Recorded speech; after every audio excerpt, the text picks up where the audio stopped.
ब्रह्मण्यसहस्रनामस्तोत्रम्।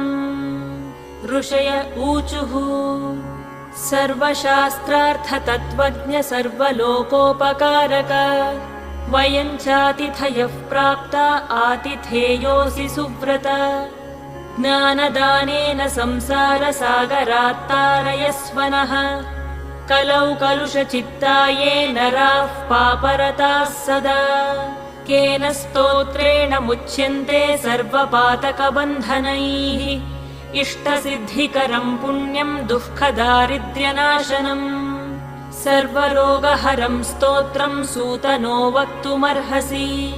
श्रीसूत उवाच शृणुध्वम् ऋषयः सर्वे नैमिषारण्यवासिनः तत्त्वज्ञानतपोनिष्ठाः सर्वशास्त्रविशारदाः स्वयंभुवा पुरा प्रोक्तम् नारद